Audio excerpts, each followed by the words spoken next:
उधर केरल के वायनाड में रेस्क्यू ऑपरेशन अब भी जारी है। अभी तक 175 से ज्यादा लोगों की मौत की अपडेट है। 220 से ज्यादा घायलों का रेस्क्यू किया जा चुका है। सेना के जवान से लेकर एनडीआरएफ की टीम, हर कोई रेस्क्यू ऑपरेशन में दिन रात जुटा हुआ है। बारिश के कारण रेस्क्यू ऑपरेशन में दिक्कतें आ रही हैं।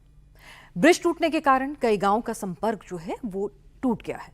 पूरा रेस्क्यू ऑपरेशन अभी 2 से 3 दिन तक और चल सकता है। वायनाड में जो कुछ भी हुआ उसका शोर अब दिल्ली तक सुनाई दे रहा है, क्योंकि सवाल यह है कि क्या केरल के वायनाड में जो कुछ हुआ उसे रोका जा सकता था?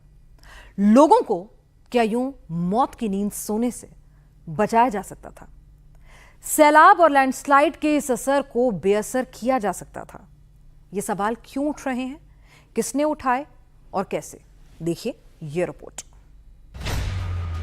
170 से ज्यादा लोगों की मौत, 300 से ज्यादा लोग लापता, 120 से ज्यादा घरें बह गई।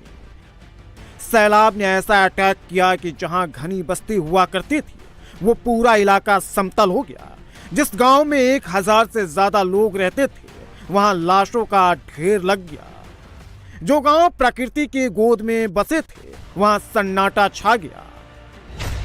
लेकिन क्या इस हादसे से बचा जा सकता था? क्या इस भीषण हादसे को रोका जा सकता था? समय रहते एक्शन होता तो इतनी मौतें नहीं होती। गृह मंत्री अमित शाह तो यही कह रहे हैं, अगर स्थानीय प्रशासन एक्टिव रहता, समय रहते एक्शन हुआ होता तो इतनी मौतें नहीं होती। 23 जुलाई को केरल सरकार को अर्ली वार्निंग भारत सरकार की ओर से दी गई थी। 23 जुलाई को 7 दिन पहले, फिर 24 को गई, फिर 25 को गई, 26 तारीख को मान्यवर ये कहा गया कि 20 सेंटीमीटर से ज्यादा वर्षा होगी, भारी वर्षा होगी, लैंडस्लाइड होने की संभावना है, मड भी रस होकर आ सकता है और लोग इसके अंदर दबकर मर भी सकते हैं। 26 जुलाई को भारी बारिश और लैंडस्लाइड का मैसेज दिल्ली से केरल सरकार को मिला और 100 घंटे के अंदर ही सैलाब ने ऐसा अटैक किया कि पहाड़ खिसक गया और पानी मिट्टी के साथ सैलाब वायनाड के मुंडकई गांव पर हमला कर दिया। 29-30 जुलाई की रात 2 बजे के करीब पहली बार मुंडकई में लैंडस्लाइड हुआ। इसके 2 घंटे बाद सुबह 4:10 पर दूसरी बार चूरामाला में लैंडस्लाइड हुआ। आधी रात को 2 बजे से सुबह 6 बजे तक 4 बार लैंडस्लाइड हुआ। इस हादसे में 4 गांव बह गए, मुंडकई, चूरामाला, अट्टामाला और नूलपूछा। मलबे के साथ पानी की रफ्तार भी तेज थी। उसके सामने जो भी आया वो उसे अपने साथ बहाकर लेकर चली गई। पानी के साथ मलबा इतना था कि पहली मंजिल तक कीचड़ में घर दब गए। लोगों के घरों पर कीचड़ ने कब्जा कर लिया। जो लोग घर के अंदर थे वो उसी घर में कैद हो गए। जो दूसरी मंजिल पर भाग सकते थे उनकी जान तो बच गई, लेकिन जिनका घर ग्राउंड फ्लोर पर था वो फंस गए। ये तस्वीरें वायनाड में हुई भीषण आपदा की गवाही दे रही हैं। देखिए किस तरह से एक पूरी जीप जो है इस सैलाब में बहकर किस तरह से यहाँ पर आकर कोने में धंस गई है। एक गाड़ी की तस्वीर मैं आपको दिखाता हूँ। घर के बाहर पोर्टिको में पार्किंग पे लगी हुई इस गाड़ी की तस्वीर आप देखिए, उससे आपको अंदाजा लगेगा कि ये इस सैलाब का इम्पैक्ट जो है वो नुकसान कितना था। देखिए किस तरह से यहाँ पर आपको ये तस्वीरें नजर आएंगी। आप वो कार देख सकते हैं जो जेसीबी यहाँ पर उस वक्त जब पहला लैंडस्लाइड हुआ था तो इसी जगह पर लोगों को रेस्क्यू कर लाया गया था और वहाँ पर उस जेसीबी को भी बुलाया गया था ताकि लैंडस्लाइड को यहाँ पर जो उसका मलबा है उसे हटाया जा सके। लेकिन दूसरा लैंडस्लाइड हुआ और उसके बाद देखिए यहाँ पर कैसा मंजर है। सैलाब ने अपने मलबे के साथ साथ यहाँ के मकानों को भी अपनी जद में ले लिया है। मैं ऐसे ही एक मकान की छत पर खड़ा हूँ और आप देखिए छत पर किस तरह से यहाँ पर जो है दलदल आपको नजर आएगा और ये कम से कम 1 से 2 फीट का दलदल है। ये मकान की छत के हालात हैं। अब हम आपको यहाँ से दिखाते हैं। मैं बिल्कुल उस सैलाब के बिल्कुल सेंटर ऑफ पॉइंट पर खड़ा हूँ। आप देखिए किस तरह से यहाँ पर जो मकान आपको नजर आ रहे हैं उसमें 5 से 6 फीट तक यहाँ पर मलबा जो है वो नजर आ रहा है। कीचड़ में फंसी हुई गाड़ियां, टूटे हुए घर, टूटी हुई सड़कें और पुल 29 और 30 जुलाई को सैलाब से मची तबाही को बयां कर रही है। वायनाड में अभी भी मौसम खराब है, लेकिन रेस्क्यू ऑपरेशन जारी है। लोगों को बचाने के लिए सेना से लेकर एनडीआरएफ और स्थानीय प्रशासन की टीम लगी हुई है।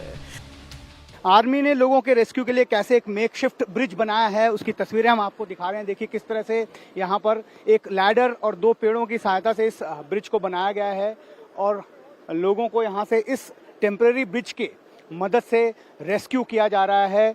यहाँ पर जो 2 बड़े पेड़ और एक लैडर्स के साथ में इस ब्रिज को बनाया गया और आप करंट देखिए पानी का, उससे आपको अंदाज़ा लगेगा कि कितना तेज प्रवाह इस पानी का है। इस वजह से यहाँ पर आप देखिए किस तरह से लोग जो वहाँ पर चाय के बागानों में काम करने वाले लोग हैं जो अब तक वहाँ फंसे हुए थे, आज मौसम बहुत साफ है इसलिए रेस्क्यू ऑपरेशन में भी मदद मिल रही है। ब्रिज की जो है तस्वीर आप देखिए, बहुत केयरफुली इसको हमको पार करना पड़ रहा है क्योंकि ये जो प्रवाह है पानी का, जो यहाँ पर फ्लो है वो बहुत ज़्यादा तेज इस पानी का करंट है और इसी मेकशिफ्ट ब्रिज से यहाँ पर क्रॉस करने के बाद लोगों को आर्मी जो है रेस्क्यू कर रही है। एक मेकशिफ्ट ब्रिज यहाँ पर बनाया गया है। नदी के इस तरफ आ गए हैं तो आप देखिए किस तरह से चाय के बागानों में काम करने वाले लोग जो अब तक वहाँ पर फंसे हुए थे, उन लोगों को यहाँ से रेस्क्यू किया जा रहा है।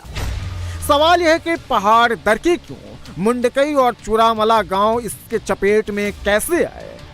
दरअसल बीते 2-3 दिनों से वायनाड समेत केरल के कई इलाकों में भारी बारिश हो रही है। बीते 2 दिनों में वायनाड में 572 मिलीमीटर बारिश हुई है, जिसके कारण पहाड़ दरकने लगे।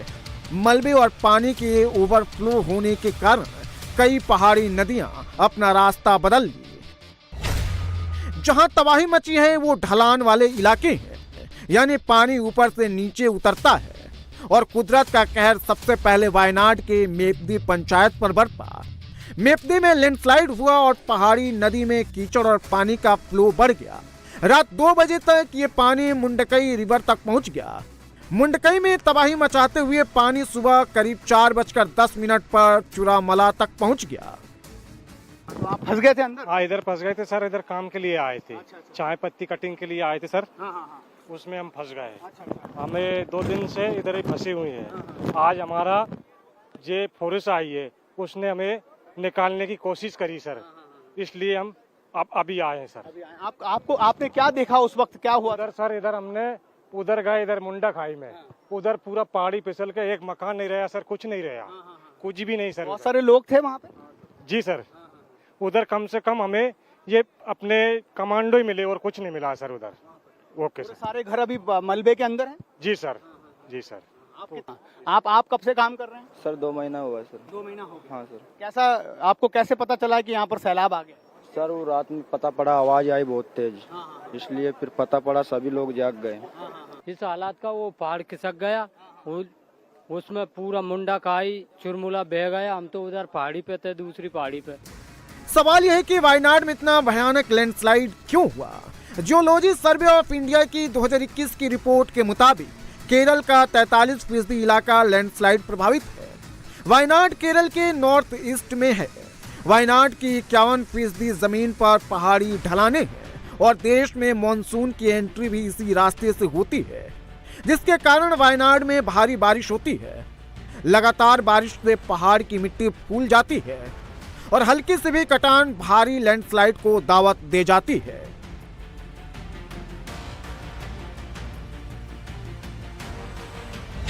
केरल के इस मैप को गौर से देखिए। इस मैप को इसरो ने जारी किया है। इसे सैटेलाइट की मदद से तैयार किया गया है और इस मैप में जो छोटे छोटे लाल स्पॉट दिखाई दे रहे हैं, ये लाल निशान 2014 से 2021 के बीच आए लैंडस्लाइड को दर्शा रहे हैं। देश में 147 जिले लैंडस्लाइड के खतरे के जद में हैं। इसमें केरल के 14 जिले हैं।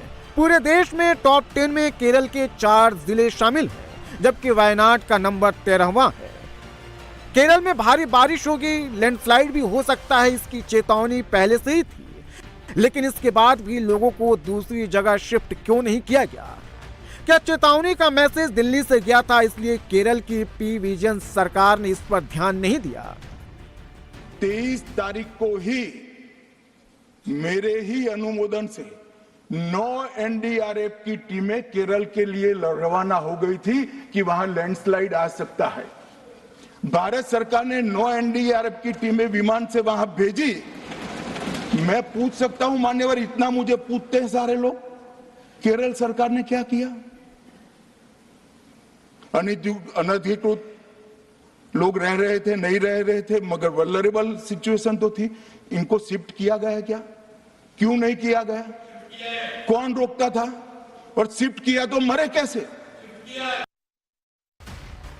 सवाल यह है कि जब केंद्र से एनडीआरएफ की टीम केरल भेजी जा चुकी थी, तो फिर सीएम पी विजयन इसे हल्के में क्यों लिए? वायनाड में लोगों को दूसरी जगह पर शिफ्ट क्यों नहीं किया गया?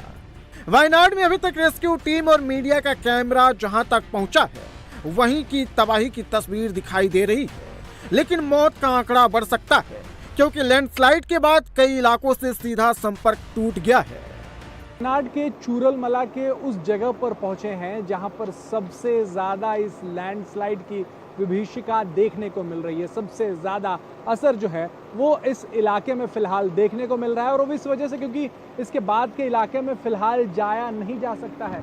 और आप ये तस्वीरें देख लीजिए, यहाँ के जो स्थानीय लोग हैं वो बता रहे हैं कि पहले यहाँ पे बरसाती नाला हुआ करता था, लेकिन अभी आपको तस्वीरों में देखकर ऐसा लगेगा कि जैसे कोई बड़ी नदी, चौड़ी नदी और गहरी नदी यहाँ से बह रही हो। इस दुकान का जो इस दूसरी तरफ की दीवार थी वो आप देखिए कि वो पूरी बह गई है, अंदर कीचड़ है, अंदर के जो भी कपड़े थे वो बह गए हैं। कुछ आपको टी शर्ट्स और दूसरे कपड़े जो हैं वो लटकते हुए ज़रूर नज़र आएंगे, ऊपर लाइट्स नज़र आएगी। लेकिन इस दुकान के अंदर 6 फीट तक, अगर मैं कैमरामैन से कहूँगा आखिर वाला वो टी शर्ट दिखाएं, और उसके जो सबसे निचला हिस्सा है वहाँ तक मड यानी कि कीचड़ पहुंचा था। और कोई एनडीआरएफ के लोग दिखेंगे, सेना के जवान दिखेंगे, लगातार इस ब्रिज को, जो ब्रिज टूट गया था, उसे बनाने की कोशिश जो है वो फिर कर रही है।